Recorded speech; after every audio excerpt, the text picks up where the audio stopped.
Hola, mi nombre es Sebastián Sica y les doy la bienvenida al podcast de mi blog, Leer a Lacan. ¿Cuántas veces nos ha sucedido a los analistas que nos vinculamos con la enseñanza de Lacan que estamos convencidos del hecho de que el autor dijo esto o aquello sobre tal o cual cuestión, y luego cuando nos remitimos a los textos originales nos encontramos con la imposibilidad de corroborarlo?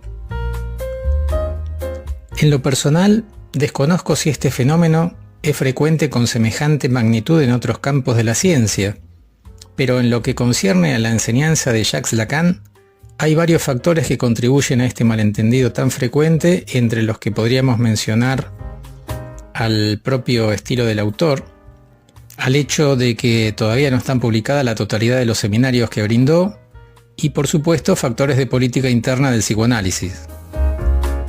La conjunción de todos estos factores y algunos otros son los que están en la base de uno de los más grandes malentendidos conceptuales, y es el que tiene que ver con la noción de rectificación subjetiva.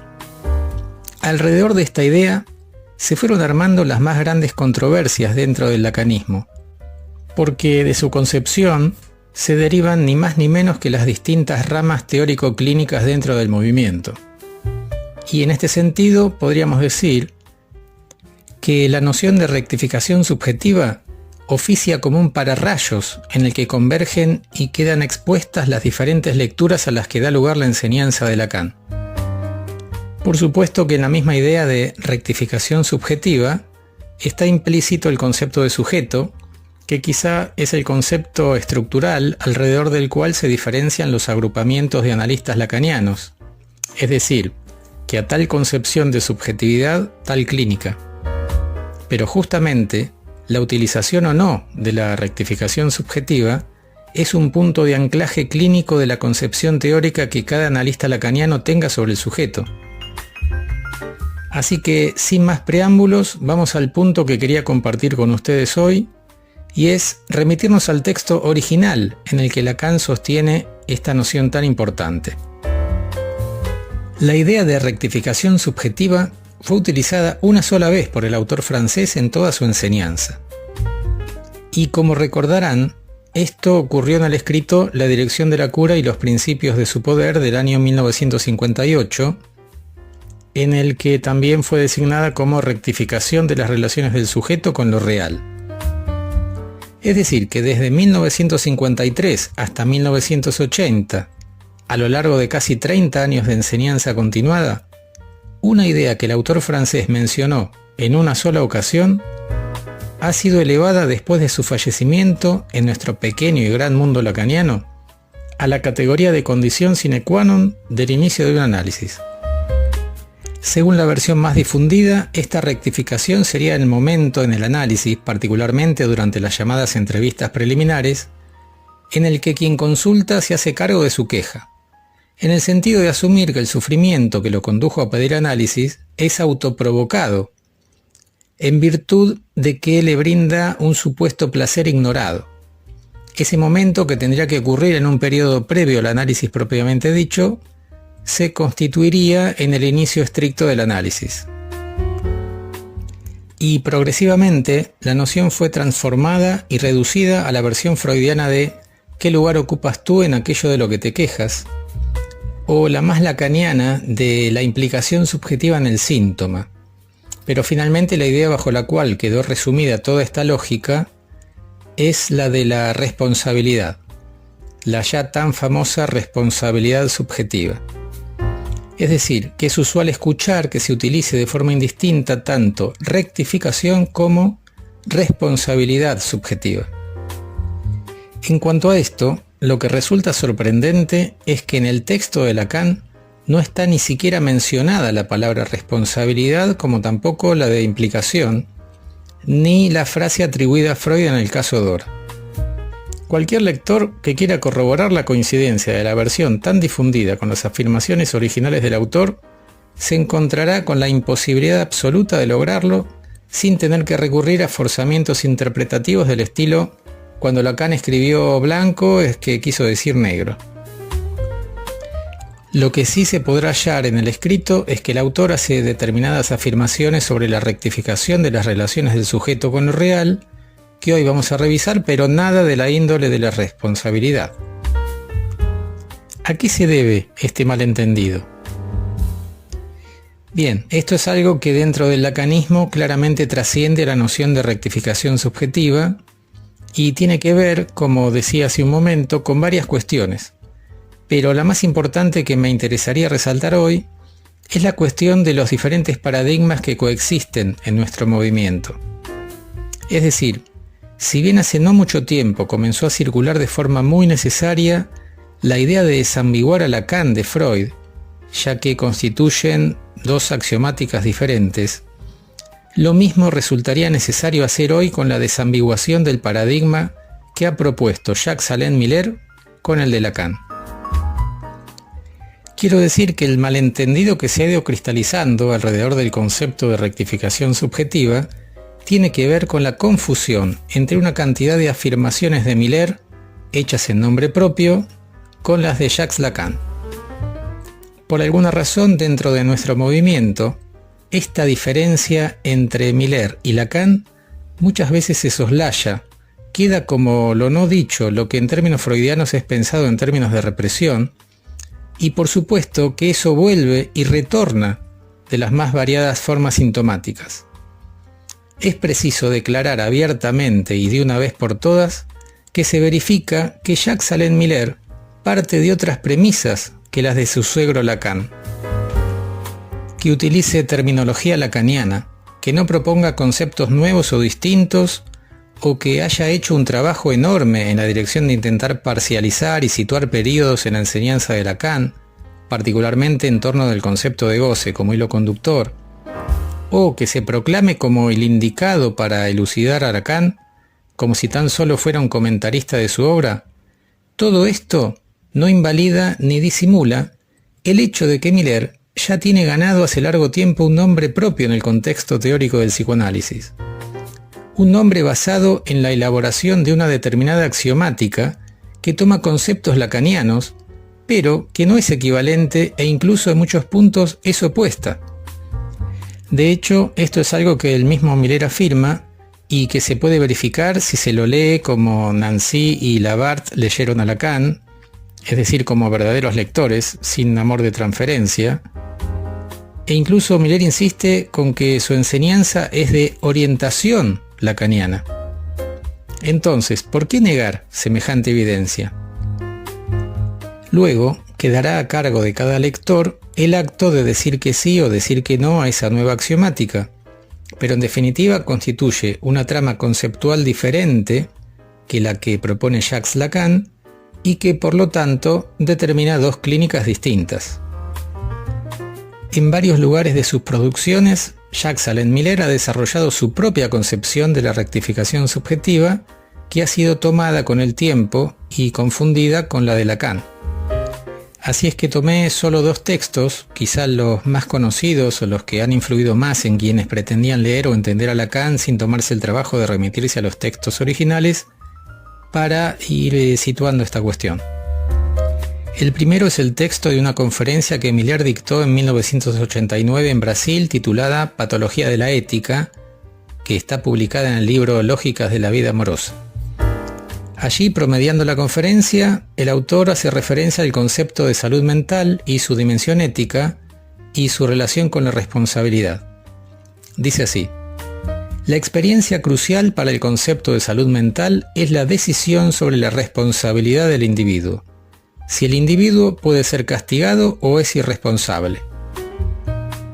El irresponsable, sigue diciendo Miller, es el que no puede dar cuenta de sus actos, es decir, el que no puede responder. Lo que define la responsabilidad es la respuesta, la posibilidad de responder. Miller después agrega que justamente el psicoanálisis se dirige al sujeto del derecho, aquel que puede responder por sus actos, a diferencia del canalla que se disculpa de todo. Entonces, para subrayar la dimensión de la responsabilidad en el análisis, Miller dice: otro ejemplo es la rectificación subjetiva, que es una expresión que utilizó Lacan en el texto Dirección de la Cura. Por mi parte, años atrás en París, yo le di cierta importancia y, para mi sorpresa, en Curitiba, encontré gente que había desarrollado el concepto. Miller continúa diciendo, Lacan presentó en aquel momento la rectificación subjetiva como algo que condiciona o acompaña la verdadera entrada en análisis, algo que es el primer momento de esa entrada. El ejemplo es el caso Dora, dice Miller. Ella se acerca al análisis quejándose de los demás, la culpa es de mi padre, etc. Pero Dora, antes de entrar verdaderamente en análisis, debe percibir que todo esto tiene algo que ver con su responsabilidad. Hay un primer tiempo donde el sujeto que entra en análisis, para quejarse de los demás, debe percibir su responsabilidad subjetiva personal, termina diciendo. El segundo texto de Miller que tomé es de la misma época, de fines de los años 80, y es el que se publicó en el libro Introducción al método psicoanalítico, precisamente en el capítulo titulado Introducción al inconsciente. Allí Miller dice, lo que Lacan llamaba rectificación subjetiva es pasar del hecho de quejarse de los otros para quejarse de sí mismo. El acto analítico, sigue diciendo, consiste en implicar al sujeto en aquello de lo que se queja. Es un error pensar que en el análisis el inconsciente sea el responsable de las cosas por las cuales alguien sufre. Si así fuese, destituiríamos al sujeto de su responsabilidad. Y termina diciendo Miller, Lacan llamaba rectificación subjetiva cuando en el análisis el sujeto aprende también su responsabilidad esencial en lo que le ocurre. Bien, hasta aquí las citas de Miller. Y creo que aquí están trazadas las ideas principales que se siguen repitiendo en torno de Lacan dice que la rectificación subjetiva es la implicación del sujeto o es la asunción de su responsabilidad y el analista tiene que hacer responsable al sujeto de su queja. Teniendo en cuenta esto, veamos lo que Lacan dice en el texto original. Efectivamente, es en el escrito, como decíamos, la dirección de la cura, el lugar en el que nuestro autor propone esta expresión. Específicamente en el punto 2, que está titulado ¿Cuál es el lugar de la interpretación? Es decir, el término va a aparecer en relación a la utilización de la interpretación en los análisis. Así es que Lacan va a hacer una recensión de textos importantes de analistas contemporáneos, particularmente en este caso va a tomar textos de Glover, de Chris o de Sasha Nag.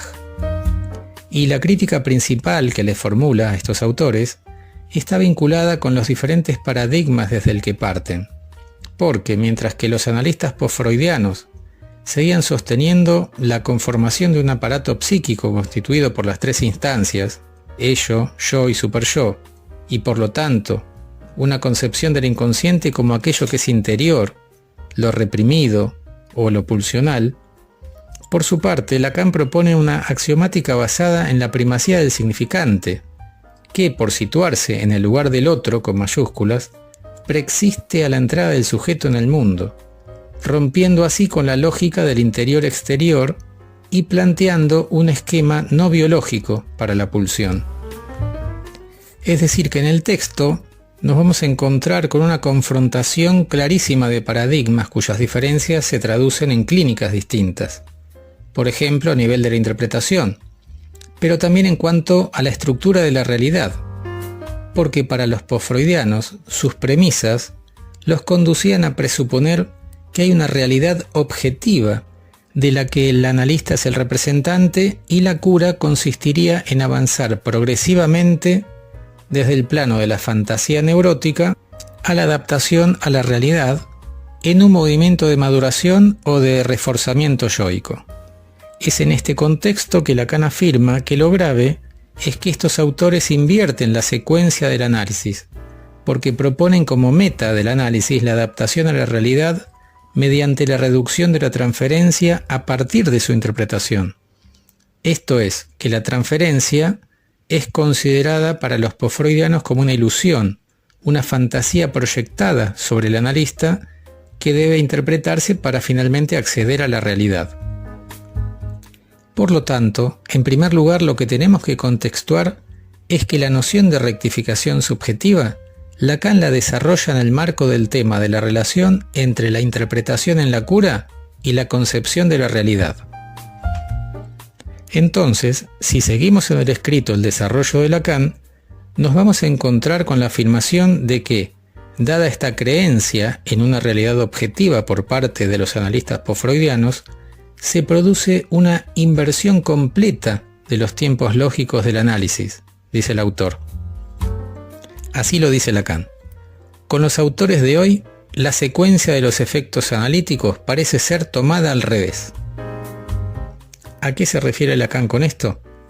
Si nos remitimos al texto original de Sajanag, que Lacan critica sin mencionar, vamos a leer que el autor proponía que la secuencia temporal del tratamiento analítico comenzaba a partir de una neutralidad del psicoanalista con el fin de suscitar el desarrollo de la neurosis de transferencia. Esta neurosis de transferencia es la que vendría a sustituir a la neurosis original y luego, una vez instalada, comenzaría el trabajo de interpretación de esa transferencia con el fin de que progresivamente el sujeto advierta la calidad de fantasía que presenta aquello que proyectó sobre la persona del psicoanalista. Finalmente, una vez liquidada, el paciente podrá adaptarse a la realidad objetiva. A esto precisamente es a lo que Lacan se va a contraponer con la noción de rectificación de las relaciones del sujeto con lo real. ¿De qué modo? Pues sosteniendo que, por el contrario, la relación con la realidad se podrá leer en un análisis desde el inicio, pero a partir de la posición discursiva. En el escrito vamos a leer que Lacan lo plantea así. ¿Pero se ha observado acaso al criticar el procedimiento de Freud tal como se presenta, por ejemplo, en el caso del hombre de las ratas, que lo que nos asombra como un adoctrinamiento previo consiste simplemente en que procede exactamente en el orden inverso? A saber, dice Lacan, que empieza por introducir al paciente a una primera ubicación de su posición en lo real, aunque ello hubiese de arrastrar una precipitación, no tengamos miedo de decir, una sistematización de los síntomas, termina diciendo. Bien, lo primero que salta a la vista en cuanto al tema que estamos revisando es que Lacan dice que Freud comenzaba sus intervenciones en los análisis en un orden inverso a lo que plantean los postfreudianos. Por ejemplo, en el caso del hombre de las ratas, inicia por una ubicación de la posición del sujeto en lo real, dice Lacan.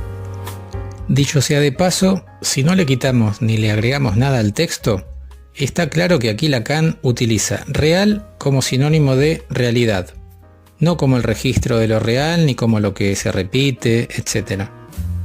¿A qué se refiere entonces Lacan en este párrafo? En el texto hay una nota muy precisa en la que nos señala que se trata de la forma en la que Freud interviene de entrada con el hombre de las ratas. Frente a la manera en la que el paciente presenta el texto de su padecimiento, Freud le va indicando la estructura de lo inconsciente, su diferencia con lo consciente, la eficacia de las ideas inconscientes y la noción de falso enlace entre el afecto y las ideas. Esto era justamente lo que algunos psicoanalistas postfreudianos le criticaban a Freud diciendo que era un adoctrinamiento previo. El paciente de Freud, luego de relatar el tormento de las ratas, dice que lo asaltó el temor de que eso le ocurriese a las dos personas que más amaba, su padre y la mujer de la que estaba enamorado.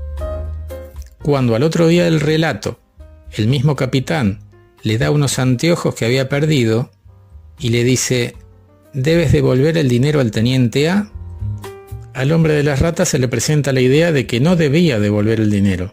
Caso contrario, eso le ocurriría a las personas amadas. Pero al mismo tiempo surgió una idea opuesta de que debía devolver el dinero. Como ustedes recordarán, en ese momento el hombre de las ratas relata toda una serie de acciones y pensamientos, de idas y venidas para devolver ese dinero, hasta que Freud, escuchando con atención el relato del que no lograba entender su lógica, advirtió que el paciente había omitido hacer mención de unos hechos que realmente habían ocurrido. Podría decirse que había falseado la realidad objetiva de los hechos a favor de construir la imposibilidad de devolver el dinero al teniente A.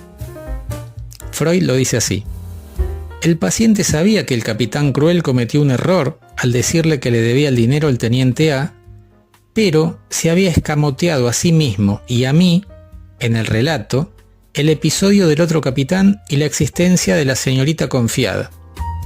Convengo, dice Freud, en que tras esta rectificación, su comportamiento se vuelve todavía más disparatado e incomprensible de lo que era antes. Hasta allí la cita de Freud en la que encontramos la famosa rectificación a la que hace alusión Lacan. Una rectificación entre la secuencia de los hechos y el discurso. Porque allí se lee que Freud afirma que había un escamoteo de información que estaba al servicio del conflicto neurótico del paciente entre su deseo y la demanda, y que poder situarlo le permitió la lectura del caso.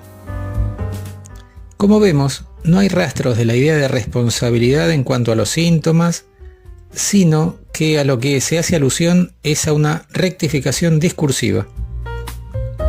Siguiendo con el escrito La dirección de la cura, después de mencionar el caso del hombre de las ratas, Lacan continúa diciendo: otro ejemplo notable, cuando obliga a Dora a comprobar que ese gran desorden del mundo de su padre, cuyos perjuicios son el objeto de su reclamación, ella misma ha hecho más que participar en él, que se había convertido en su engranaje y que no hubiera podido proseguirse sin su complacencia.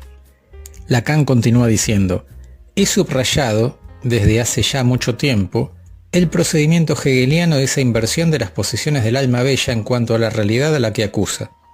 No se trata de adaptarla a ella, sino de mostrarle que está demasiado bien adaptada, puesto que concurre a su fabricación. Hasta aquí la cita, y como se advierte, aquí tampoco hay señales de que Lacan haga alusión a la responsabilidad, sino que los términos precisos que utiliza son complacencia y luego concurre a la fabricación de la realidad a la que acusa. De esto podríamos inferir que, a nivel de las intervenciones clínicas, no es lo mismo partir de la idea de que la acusación de Dora sobre su padre es verdadera, pero que justamente eso permite abrir el interrogante acerca de su propia participación en aquello que denuncia con tanto ímpetu. Es decir, la pregunta acerca de por qué, a pesar de todo, ella se prestó de forma tan complaciente a ese turbio entramado en el que su padre la intercambia.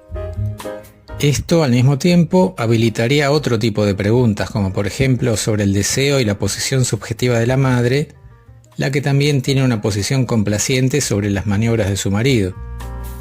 No es lo mismo entonces abrir preguntas sobre una posición paradojal, como la de Dora, sobre una realidad que denuncia e involucra al otro y su deseo, que señalar a alguien como responsable en búsqueda del sufrimiento.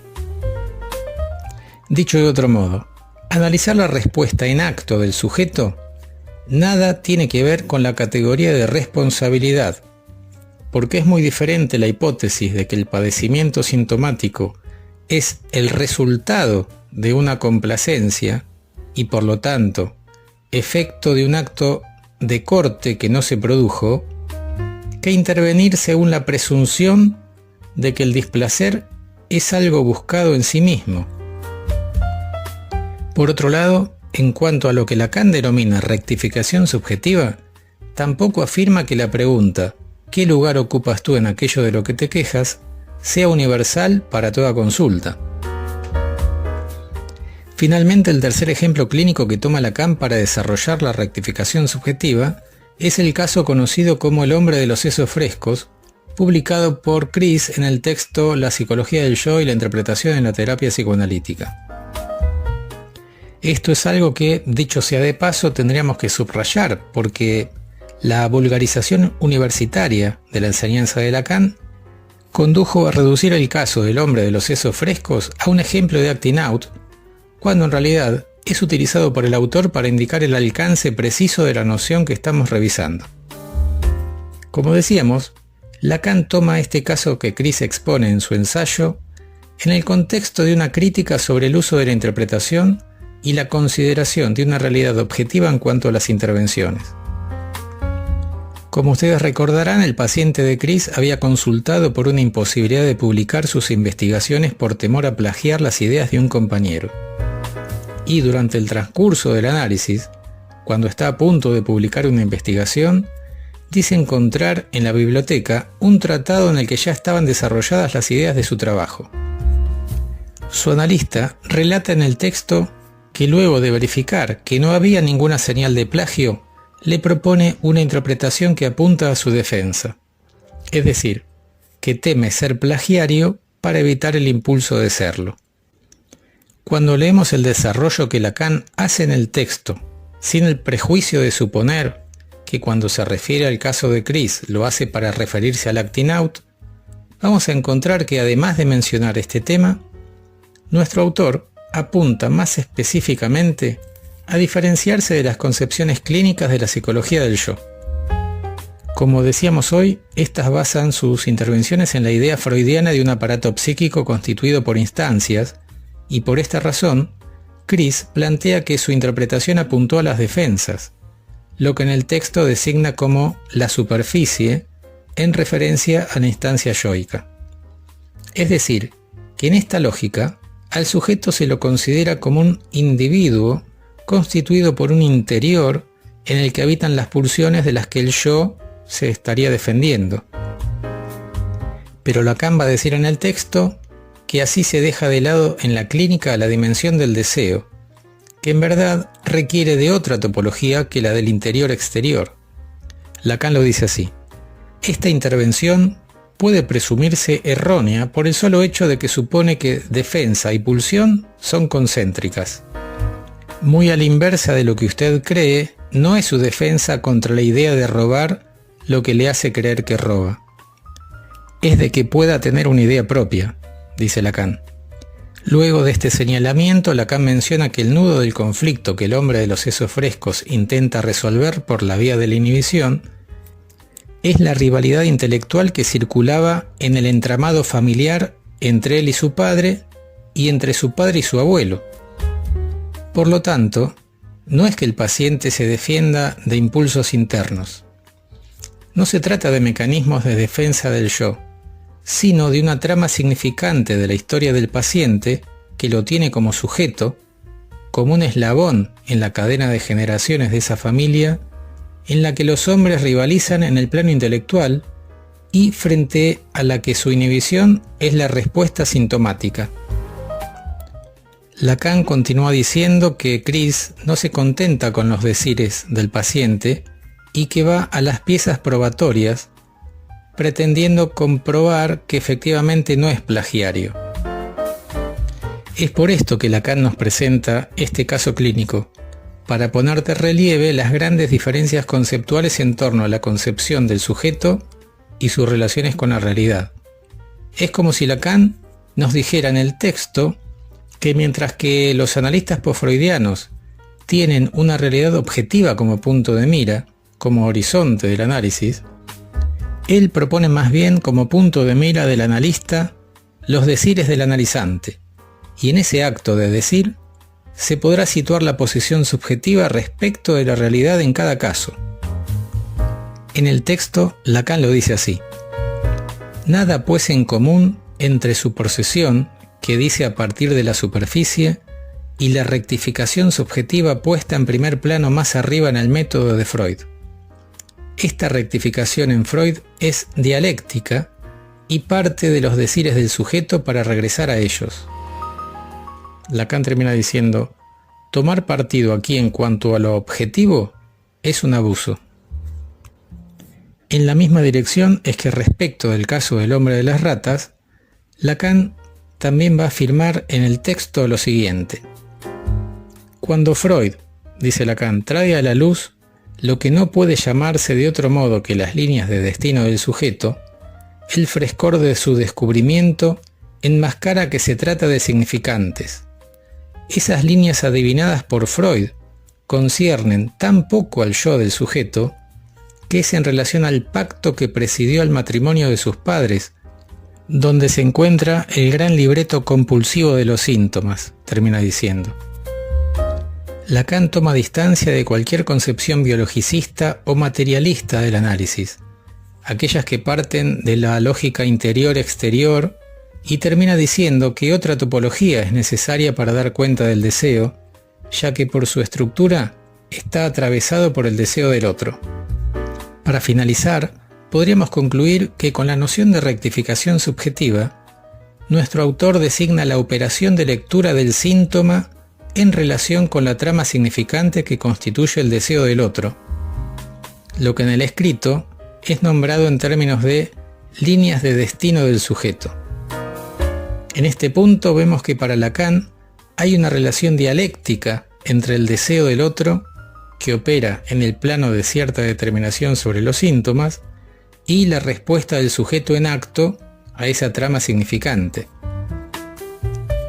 Cuando leemos a Lacan de primera mano, y a pesar de las dificultades que presenta su estilo, vemos que se trata de un autor mucho más interesante que la versión a la que lo reduce cierta transmisión universitaria, esa que confunde los diferentes paradigmas que actualmente circulan en los ambientes lacanianos.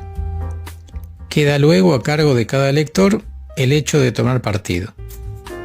Hasta la próxima.